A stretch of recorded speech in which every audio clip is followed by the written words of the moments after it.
एक बार फिर से आप सभी का दृष्टिकोण के इस ऑनलाइन प्लेटफॉर्म पर हार्दिक स्वागत करता हूं। तो आज की क्लास की शुरुआत करते हैं हम लोग जानते हैं डीपीएसपी और फंडामेंटल ड्यूटीज पर एक प्रश्नोत्तरी पर। आज का पहला क्वेश्चन जो आपकी स्क्रीन पर आने वाला है वह है कि निम्न में से कौन एक राज्य के नीति निर्देशक सिद्धांतों का उद्देश्य नहीं? क्या है? निम्न में से कौन? आपकी स्क्रीन पर प्रश्न दिखाई दे रहा होगा कि निम्न में से कौन एक राज्य के नीति निर्देशक सिद्धांतों का उद्देश्य नहीं है? नंबर 1, कल्याणकारी राज्य की स्थापना करना। नंबर 2, सामाजिक आर्थिक न्याय को सुनिश्चित करना। नंबर 3, एक धार्मिक राज्य की स्थापना करना। और नंबर 4, एक धर्मनिरपेक्ष राज्य की स्थापना करना। तो 4 ऑप्शन आपकी स्क्रीन पर दिखाई दे रहे हैं। शीघ्र उत्तर देने की कोशिश करिए आप लोग। क्या प्रश्न पूछ रहा है? एक राज्य के नीति निर्देशक सिद्धांतों का उद्देश्य नहीं है। पहला ऑप्शन है कल्याणकारी राज्य की स्थापना करना। ये तो नीति निर्देशक तत्व का उद्देश्य है, तो सही है, मतलब कहीं ना कहीं से यहां पर। और पूछ क्या रहा? नहीं है। सामाजिक आर्थिक न्याय को सुनिश्चित करना, आपको बताया था हमने कि प्रस्तावना सामाजिक आर्थिक राजनीतिक न्याय को सुनिश्चित करती है, जब नीति निर्देशक तत्व केवल सामाजिक और आर्थिक न्याय को सुनिश्चित करते हैं। धर्मनिरपेक्ष राज्य की स्थापना करना एक ऑप्शन। एक है धार्मिक राज्य की स्थापना करना। ध्यान देंगे, लोक कल्याणकारी राज्य में धर्मनिरपेक्ष भी राज्य की भी संकल्पना दी जा सकती है बच्चों, लेकिन नहीं दी जा सकती धार्मिक राज्य की स्थापना करना। क्या नहीं है? धार्मिक राज्य की स्थापना करना यह नीति निर्देशक तत्वों का उद्देश्य नहीं है। इसलिए मेरे प्यारे बच्चों, आप में से अधिकांश लोगों के उत्तर सही हैं। चलिए आगे बढ़ते हैं। राज्य की नीति के निर्देशक तत्वों के बारे में निम्नलिखित कथनों पर विचार कीजिए। नंबर 1, ये तत्व देश के सामाजिक आर्थिक लोकतंत्र की व्याख्या करते हैं। नंबर 2, इन तत्वों में अंतर्विष्ट उपबंध किसी न्यायालय द्वारा प्रवर्तनीय नहीं है। क्या है? किसी न्यायालय द्वारा प्रवर्तनीय नहीं है। इन तत्वों में अंतर्विष्ट उपबंध किसी न्यायालय द्वारा प्रवर्तनीय नहीं है। क्या है? किसी न्यायालय के द्वारा प्रवर्तनीय नहीं है हमारे बच्चों। अब इसमें दे रहा है कि उपर्युक्त कथनों में से क्या दे रहा है? उपर्युक्त कथनों में से कौन सा सही है? केवल 1, केवल 2, केवल 1 और 2, ना तो 1 और ना ही 2। जल्दी से बताइए बच्चों। और सही उत्तर क्या है? 1 और 2 दोनों। क्या था? राज्य के नीति तत्वों के बारे में निम्न कथनों पर विचार कीजिए। नंबर 1, ये तत्व देश के सामाजिक आर्थिक लोकतंत्र की व्याख्या करते हैं। बिल्कुल सही है। नंबर 2, इन तत्वों में अंतर्विष्ट उपबंध किसी न्यायालय द्वारा प्रवर्तनीय नहीं है। आपको पता ही होगा नीति निर्देशक तत्वों में न्यायालय कोई परिवर्तन नहीं कर सकता है। तो 1 भी सही है और 2 भी सही है। और इस तरह से सही ऑप्शन क्या है? सी। प्रश्न संख्या 2 में सी सही है। प्रश्न संख्या 2 का सही उत्तर क्या होगा बच्चों? सी होगा। क्या होगा? सी होगा। प्रश्न संख्या 3, तीसरा प्रश्न हमारी स्क्रीन पे आ रहा है। प्रश्न है कि भारत के संविधान के अनुसार निम्न में से कौन सा देश के शासन के लिए आधारभूत है? नंबर 1, मूल अधिकार। नंबर 2, मूल कर्तव्य। राज्य के नीति निर्देशक तत्व और मूल अधिकार तथा मूल कर्तव्य दोनों। तीसरे का प्रश्न संख्या 3 क्या प्रश्न है मेरे प्यारे बच्चों? संविधान के अनुसार कौन सा देश के शासन के लिए आधारभूत है? आधारभूत का मतलब बेस होता है बेटा। क्या होता है? बेस होता है, नींव होती है। और क्या हमारे यहाँ देश के शासन के लिए, मतलब सरकार के लिए क्या आधारभूत है? सरकार का काम क्या है? जन कल्याण है, लोक कल्याण है, लोक कल्याणकारी राज्य की स्थापना करना। तो सही उत्तर हमारे बच्चों है राज्य के नीति निर्देशक तत्व। भारत में निम्नलिखित में से किसके अंतर्गत पंचायती राज प्रणाली की व्यवस्था की गई है? मौलिक अधिकार, मौलिक कर्तव्य, राज्य के नीति निर्देशक सिद्धांत और चुनाव आयोग अधिनियम। पंचायती राज प्रणाली की व्यवस्था की गई है तो राज्य के नीति निर्देशक तत्वों के तहत। और किस अनुच्छेद के तहत? अनुच्छेद 40 के तहत। किसके तहत? आर्टिकल 40 के तहत। कहां पे की गई है? आर्टिकल 40 के तहत की गई हमारे बच्चों। चलिए अगला प्रश्न, प्रश्न संख्या 5। स्क्रीन पे एक और प्रश्न। समय बिना गंवाए हुए आज की श्रृंखला को कंप्लीट करेंगे। नीचे 2 कथन दिए गए हैं। एक को कथन ए तथा दूसरे को आर कहा गया। कथन ए क्या है? मनरेगा दर अर्ह परिवार के कम से कम एक सदस्य को वर्ष में 100 दिन का रोजगार दिलाने का प्रावधान करता है। दूसरा आर क्या है? संविधान के भाग 3 में प्राविधित है। रोजगार का अधिकार किस भाग में है? 3 में है। अब ए ऑप्शन है कि ए तथा आर दोनों सही है, आर सही स्पष्टीकरण है ए का। बी ऑप्शन है ए तथा आर दोनों सही है परंतु आर सही स्पष्टीकरण नहीं है ए का। सी ऑप्शन है ये सही है परंतु आर गलत है, और डी ऑप्शन है ए गलत है परंतु आर सही। जल्दी से उत्तर दीजिए। ध्यान में क्या है?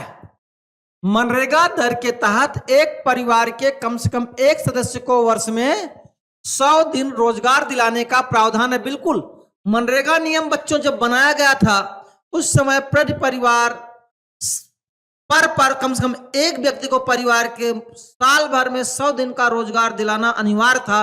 अगर नहीं मिलता तो सरकार उसको बेरोजगारी भत्ता देती थी। तो नंबर 1 सही है, ये तो सही है। आर क्या है? रोजगार का अधिकार संविधान के भाग 3 में प्रावधानित है। नहीं बच्चों, काम करने का अधिकार आपका अनुच्छेद 41 है। कौन सा है? आर्टिकल 41। तो भाग 3 में नहीं, भाग 4 में वर्णित है। कहां पे वर्णित है? भाग 4 में वर्णित है। इस तरह से अब तो आपको उत्तर पता चल गया होगा। ही है, आर गलत है। क्या है? ए सही है और आर गलत है। इस तरह से सही उत्तर है सी। पांचवें का भी सही उत्तर क्या है? सी है, क्योंकि रोजगार का अधिकार जो है आर्टिकल 41 के तहत दिया गया है और आर्टिकल 41 संविधान के भाग 4 में है। कहां पे है? भाग 4 में है। चलिए अगला प्रश्न। संविधान के किस अनुच्छेद के द्वारा उद्योग के प्रबंधन में कर्मकारों की भागीदारी का प्रावधान दिया गया है? क्या है? संविधान के किस अनुच्छेद के द्वारा उद्योग के प्रबंधन में कर्मकारों की भागीदारी का प्रावधान? अनुच्छेद 43, 43A, 45 और 47। जल्दी से उत्तर दीजिए आप लोग। प्रश्न संख्या 6। तो ध्यान देंगे, संविधान प्रश्न क्या है? संविधान के किस अनुच्छेद के द्वारा उद्योग के प्रबंधन में कर्मकारों की भागीदारी का प्रावधान है? तो कहां पे है? आर्टिकल 43A, अनुच्छेद 43A में। कहां पे है? Article 43A। तो 6वें में सही उत्तर क्या है हमारे बच्चों? बी। 6वें का सही उत्तर क्या है? बी। प्रश्न संख्या 7। संविधान निम्न में से किसके शोषण के विरुद्ध अधिकार स्वीकृत करता है? बच्चों के, स्त्रियों के, जनजातियों के, दलितों के।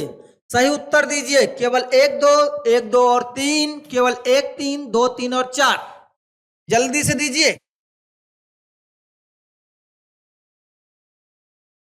7वें प्रश्न का उत्तर जल्दी से दीजिए आप लोग। प्रश्न संख्या 7 आपकी स्क्रीन पर है। हम वेट कर रहे हैं कि किसका उत्तर पहला आता और सही होता है। प्रश्न संख्या 7। संविधान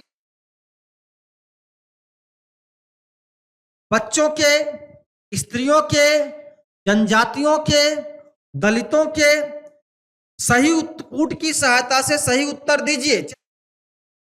संविधान निम्न में से किसके शोषण के विरुद्ध अधिकार स्वीकृत करता है?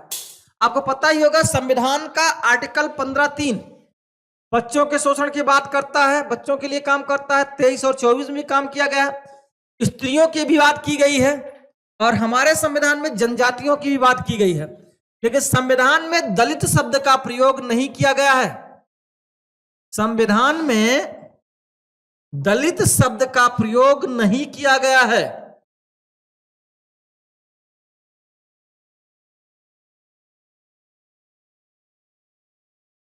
दलित शब्द का प्रयोग मायावती ने अपने संबोधनों में शुरू किया और कहा कि मैं दलित की बेटी हूं। तो संविधान में, भारत के संविधान में शुरू से लेकर अंत तक कहीं पर भी दलित शब्द का प्रयोग नहीं किया गया है। एससी और एसटी, अनुसूचित जाति और जनजाति शब्द का प्रयोग है, लेकिन दलित शब्द का प्रयोग नहीं है, इसलिए चौथा गलत हो गया। तो इसलिए सही क्या है? 1 2 और 3, जिनके भी उत्तर बी हैं, जिन भी बच्चों के उत्तर बी हैं वो सही हैं। शेष उत्तर क्या हैं? आपके गलत हैं। चलिए एक और प्रश्न बच्चों, प्रश्न संख्या 8। 8वां प्रश्न आपकी स्क्रीन पर, निम्नलिखित में से कौन सा राज्य के नीति के निर्देशक तत्वों में शामिल है? नंबर 1, मानव के दुर्व्यापार और बलात् श्रम का प्रतिषेध। नंबर 2, मादक पेयों और स्वास्थ्य के लिए हानिकारक औषधियों के औषधीय प्रयोजनों से भिन्न उपभोग का प्रतिषेध। उपर्युक्त कथनों में से सही उत्तर का चयन कीजिए। केवल एक, केवल दो, एक और दो, दोनों, ना तो एक और ना ही दो। चलिए जल्दी से दीजिए, प्रश्न संख्या 8 का सही उत्तर दीजिए। आपको पता होगा मेरे बच्चों, मानव के दुर्व्यापार और बलात् श्रम का प्रतिषेध ये शोषण के विरुद्ध मूल अधिकार है। क्या है? शोषण के विरुद्ध मूल अधिकार है। आर्टिकल 23 की है बात है। क्या है? आर्टिकल 23 है, अनुच्छेद 23 है, इसलिए तो गलत है क्योंकि नीति निर्देशक तत्व में तो शामिल नहीं है। दूसरा क्या है? मादक पेयों और स्वास्थ्य के लिए हानिकारक औषधियों के औषधीय प्रयोजनों से भिन्न उपभोग का प्रतिषेध, यह है नीति निर्देशक तत्वों में। तो दूसरा सही है, पहला गलत है। तो केवल सही उत्तर क्या है आप लोगों का? केवल 2। तो ध्यान दीजिए, सब कुछ पढ़ाया है आपको। अगर आप सोच समझ के उत्तर देंगे तो कभी भी आपका उत्तर गलत नहीं होगा। हम जो है कोशिश करिए, क्योंकि फिर से मैं वही कह रहा हूं, कोशिश करने वालों की कभी हार नहीं होती। कुछ किए बिना जग में जय जयकार नहीं होती। अगर होना सफल तुम्हें है तो निज नींद भोग को त्यागो तुम, संघर्षों का मैदान छोड़ मत भागो तुम। तो चलिए आगे बढ़ते हैं। अगला प्रश्न, प्रश्न संख्या 9। क्या है? प्रश्न संख्या 9 आपकी स्क्रीन पर आ रहा है। प्रश्न है कि भारतीय संविधान में प्रतिष्ठापित राज्य के नीति निर्देशक तत्वों के अंतर्गत निम्न प्रावधानों पर विचार कीजिए। नंबर 1, भारतीय नागरिकों के लिए समान नागरिक संहिता सुरक्षित करना। बहुत चर्चित है बच्चों, तो ध्यान देंगे। नागरिकों के लिए समान नागरिक संहिता सुरक्षित रखना आर्टिकल 44 है। क्या है ये? अनुच्छेद 44। और भारत के एकमात्र राज्य गोवा में समान नागरिक संहिता लागू भी है। दूसरा क्या है? ग्राम पंचायतों को संगठित करना, आर्टिकल 40, अनुच्छेद 40। तीसरा क्या है? ग्रामीण क्षेत्रों में कुटीर उद्योगों को प्रोत्साहित करना। क्या है? ग्रामीण क्षेत्रों में कुटीर उद्योगों को प्रोत्साहित करना जो है, तो ये कहां से है भैया? ग्रामीण क्षेत्रों में कुटीर उद्योगों को प्रोत्साहित करना। और चौथा है सभी कर्मकारों के लिए यथोचित अवकाश तथा सांस्कृतिक सुअवसर सुरक्षित करना। अब प्रश्न है कि गांधीवादी निम्न में से कौन सा गांधीवादी सिद्धांत है जो राज्य के नीति निर्देशक तत्वों में प्रतिबिंबित होता है? केवल 1, 2, 3, 1, 2 और 4, बी है 2, 3, सी है 1, 3 और 4, और डी है 1, 2, 3 और 4। प्रश्न संख्या 9, उत्तर जल्दी से आने चाहिए आपके। चलिए तमाम उत्तर हैं, कुछ के ए हैं, कुछ के बी हैं, कुछ के सी हैं, कुछ के डी हैं। जैसे ही कठिन प्रश्न बनता है आपके उत्तरों की भरमार आ जाती है बच्चों। क्या प्रश्न है? भारतीय संविधान में प्रतिष्ठापित राज्य के नीति निर्देशक तत्वों के अंतर्गत निम्न प्रावधानों पर विचार कीजिए। नंबर 1, भारतीय नागरिकों के लिए समान नागरिक संहिता सुरक्षित करना। नंबर 2, ग्राम पंचायतों को संगठित करना। नंबर 3, ग्रामीण क्षेत्रों में कुटीर उद्योगों को प्रोत्साहित करना। नंबर 4, कर्मकारों के लिए यथोचित अवकाश तथा सांस्कृतिक अवसर सुरक्षित करना। देखिए डी तो ये है ही नहीं। चौथा नंबर तो नीति निर्देशक तत्वों में है ही नहीं है। अब कोई ऑप्शन आपका ऐसा नहीं बच्चों, देख लीजिए सही उत्तर क्या हो सकता था? 1, 2, 3। लेकिन प्रश्न क्या पूछ रहा है कि गांधीवादी सिद्धांत है। गांधी जी समान नागरिक संहिता नहीं चाहते थे। क्या पूछ रहा है? सही उत्तर नीति निर्देशक तत्वों में तो 3 है, 1, 2, 3 है। मेरी बात को सुनेंगे नहीं तो उत्तर गलत होगा। नीति निर्देशक तत्वों में तो 3 इसमें होंगे, 1 भी होगा, 2 भी होगा, 3 होगा। लेकिन पूछ क्या रहा है? गांधीवादी सिद्धांत है और गांधी जी समान नागरिक संहिता के पक्षधर नहीं थे, इसलिए 1 क्या हो जाएगा? गलत हो जाएगा। अब सही उत्तर क्या बचा? 2 और 3। जिन भी बच्चों के उत्तर बी हैं वो सही है, केवल 2 और 3। प्रश्न संख्या 9 में सही उत्तर है केवल 2 और 3, मतलब बी ऑप्शन। बी ऑप्शन जिनके भी हैं सही है, शेष के उत्तर गलत हैं। कोशिश करिए आप लोग। प्रश्न संख्या 10, 10वां प्रश्न, निम्न में से कौन एक राज्य के नीति निर्देशक तत्वों में सम्मिलित है? नंबर, राज्य देश के पर्यावरण के संरक्षण तथा संवर्धन का प्रयास करेगा। नंबर 2, राज्य किसी व्यक्ति को कानून के समक्ष समानता से मना नहीं करेगा। नंबर 3, राज्य किसी व्यक्ति को उसके धर्म, कुल, जाति, लिंग अथवा जन्म स्थान के आधार पर भेद नहीं करेगा। नंबर 4, अस्पृश्यता का प्रवर्तन। क्या पूछ रहा है? नीति निर्देशक सिद्धांतों में सम्मिलित है। क्या है? निम्न में से कौन सा नीति निर्देशक सिद्धांतों में सम्मिलित है? 10वें का। और सही उत्तर भी है ए, क्योंकि किसी व्यक्ति को कानून के समक्ष समानता से मना नहीं करना, आर्टिकल 14 मतलब मूल अधिकार। किसी व्यक्ति को कुल, जात, जनलिंग के आधार भेद नहीं करेगा, आर्टिकल 15 मूल अधिकार। अस्पृश्यता का प्रवर्तन, आर्टिकल 17 मूल अधिकार। ये तीनों तो हो गए, 20 हो गए मूल अधिकार। तो सही उत्तर क्या है? ये है। प्रश्न संख्या 10 का सही उत्तर है ए। क्या है? ए। चलिए एक और प्रश्न बच्चों, स्क्रीन पर एक और प्रश्न लेते हैं और आगे बढ़ते हैं। प्रश्न संख्या 11। क्या है? प्रश्न संख्या 11। जल्दी से हम देखते हैं 11वां प्रश्न जो हमारी स्क्रीन पे आ रहा है वो क्या है। चलिए देखते हैं।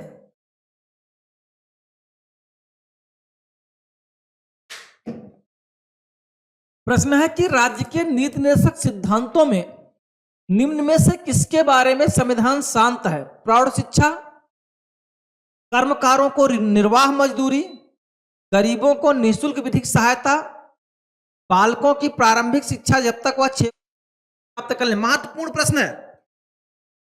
प्रौढ़ शिक्षा हमारे संविधान में अलग से कानून बना के जोड़ी गई है। जो है प्रौढ़ शिक्षा का मतलब, हमारे यहाँ एक प्रौढ़ शिक्षा अभियान चला था 90 के दशक में, और इस अभियान की शुरुआत की गई थी वयस्क लोगों को या अधेड़ लोगों को साक्षर बनाने के लिए। क्या करने के लिए? साक्षर बनाने के लिए। चलिए, तो ये नीति निर्देशक सिद्धांत में शामिल नहीं है, शांत है। तो 11वें में ये सही है। प्रश्न संख्या 12वां प्रश्न, निम्न में से कौन सा एक राज्य का नीति निर्देशक सिद्धांत संविधान में बाद में जोड़ा गया? क्या है? कौन सा नीति निर्देशक सिद्धांत संविधान में बाद में जोड़ा गया? ग्राम पंचायतों का संगठन, गोवध निषेध, मुफ्त कानूनी सलाह, समान नागरिक संहिता। 12वां प्रश्न संख्या 12। उत्तर दीजिए जल्दी से। और सही उत्तर भी क्या है? सी, मुफ्त कानूनी सलाह। आपको पता हो चाहिए, निःशुल्क विधिक सहायता मैंने पढ़ाया था ना आप लोगों को। निःशुल्क विधिक सहायता ये हमारे संविधान के नीति निर्देशक तत्वों में बाद में जोड़ा गया। क्या है? बाद में जोड़ा गया। किस अनुच्छेद के द्वारा जोड़ा गया था बच्चों? किस अनुच्छेद के द्वारा जोड़ा गया था? इसे जल्दी से बताएंगे।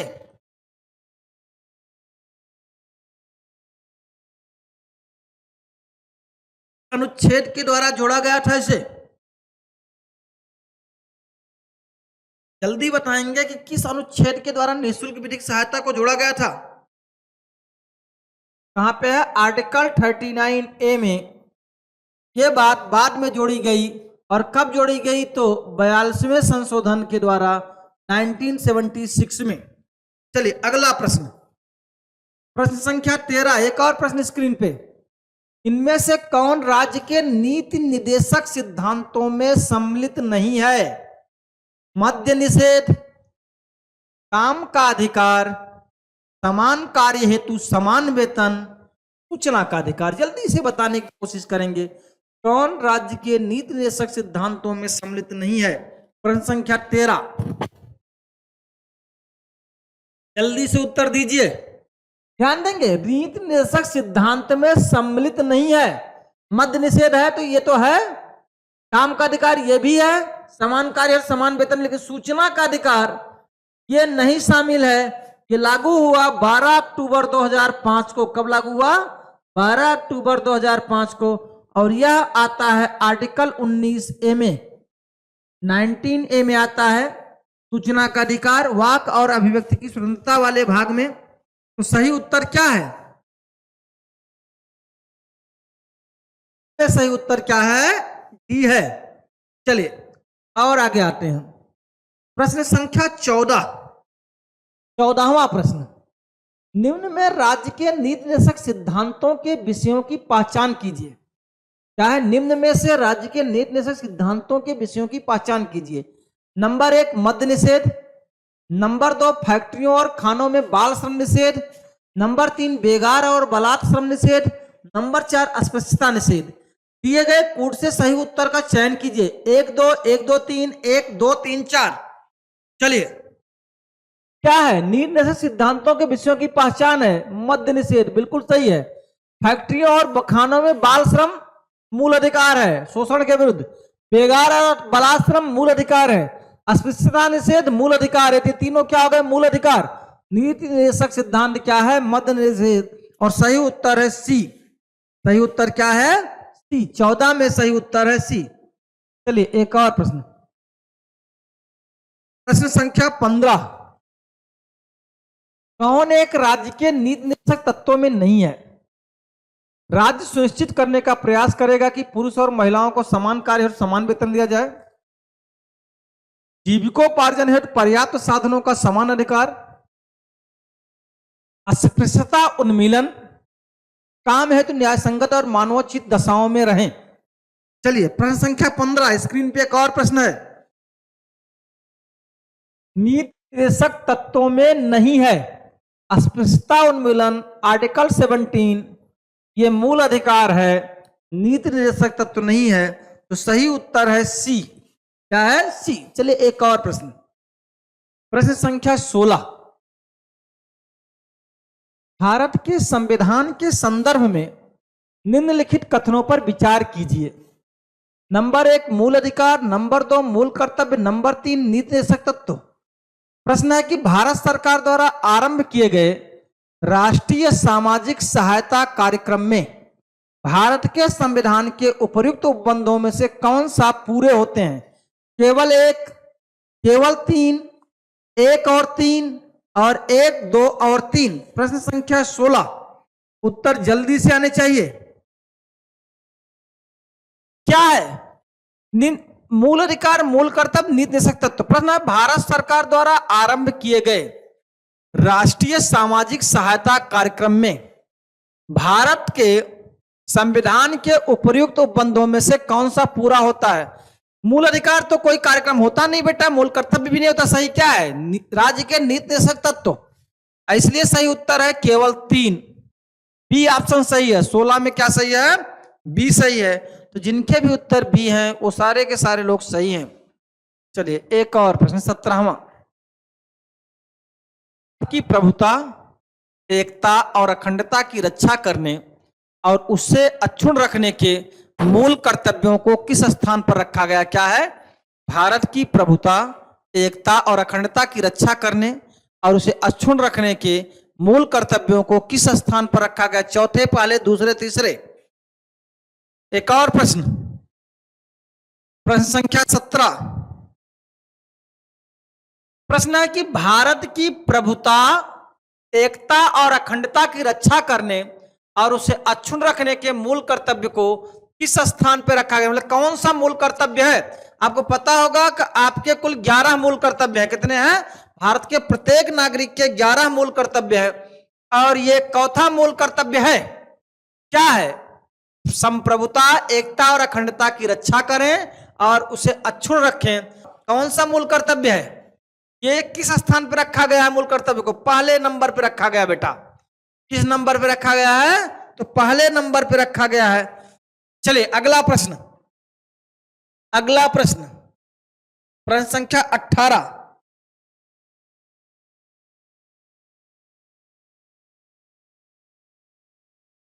निम्न में से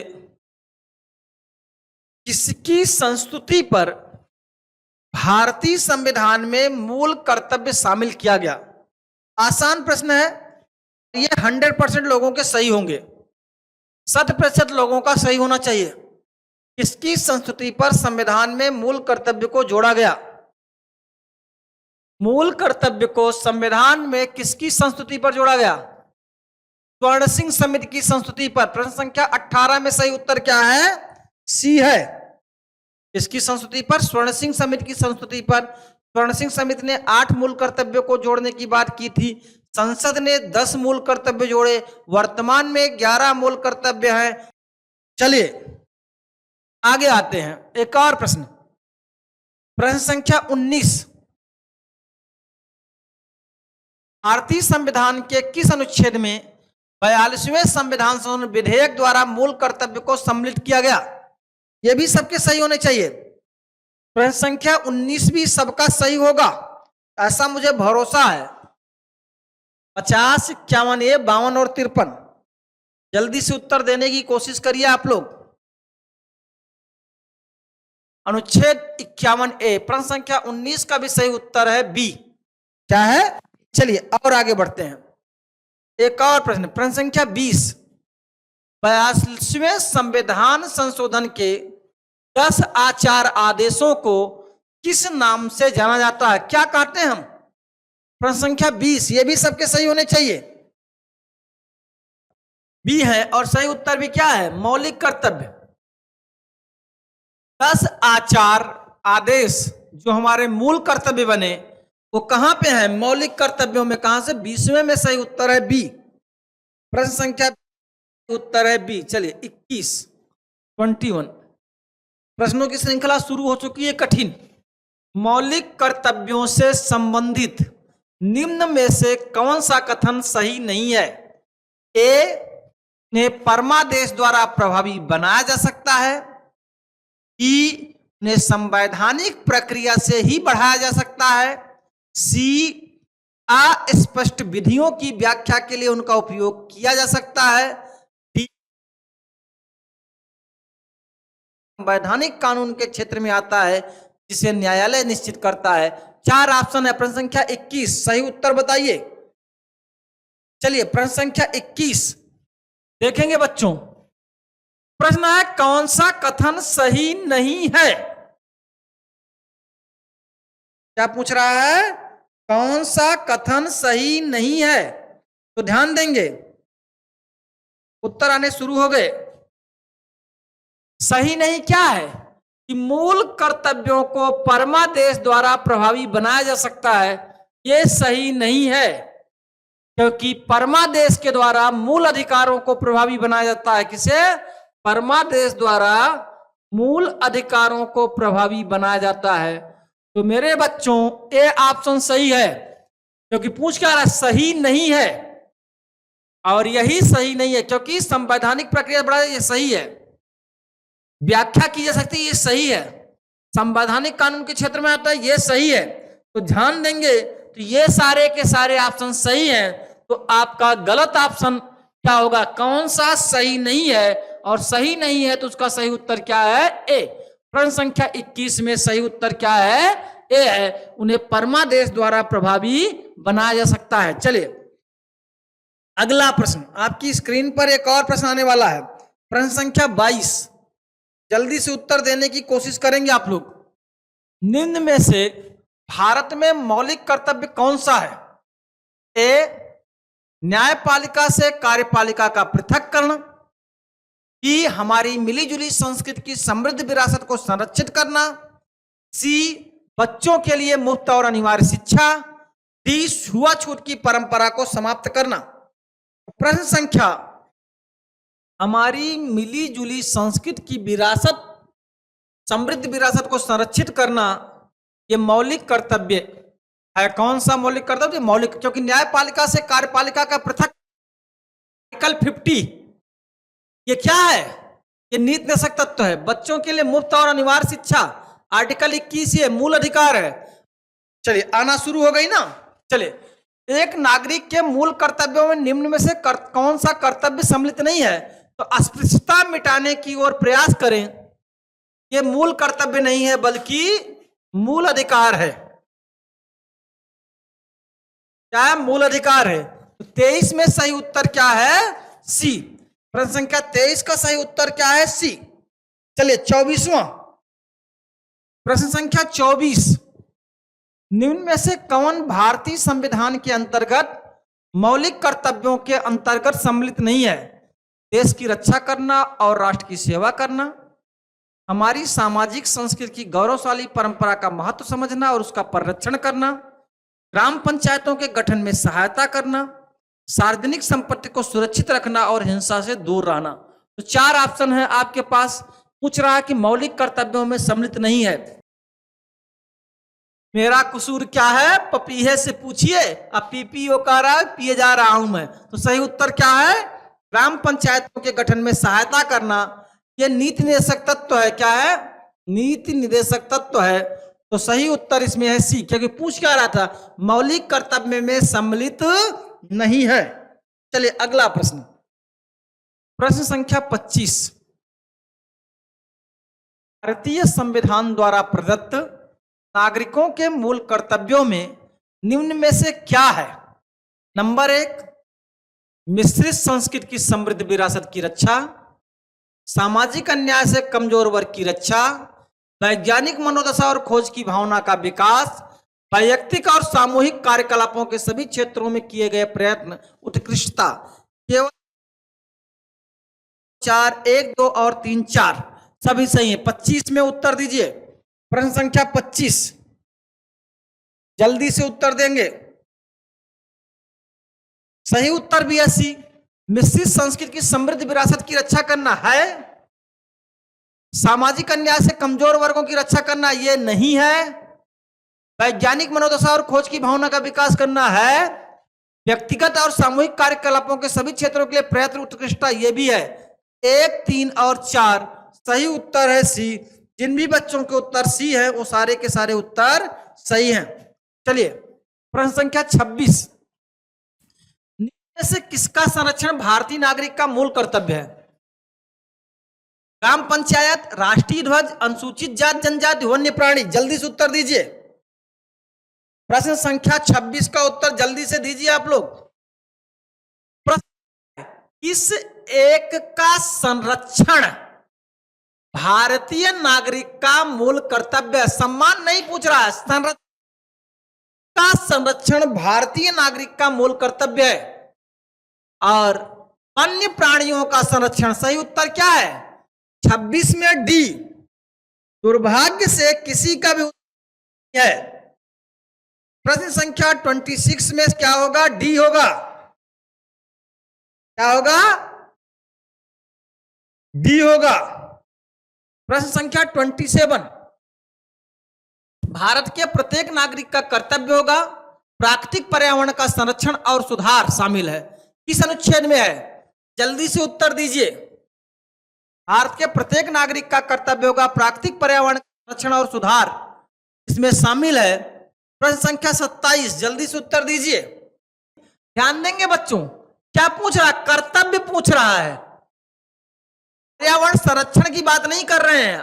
राज्य के नीति निर्देशक तत्वों में 48 में पर्यावरण संरक्षण है, और यहां क्या है? कर्तव्य क्या है? कर्तव्य कहां पे दिया गया? 51 का में, 51 ए में।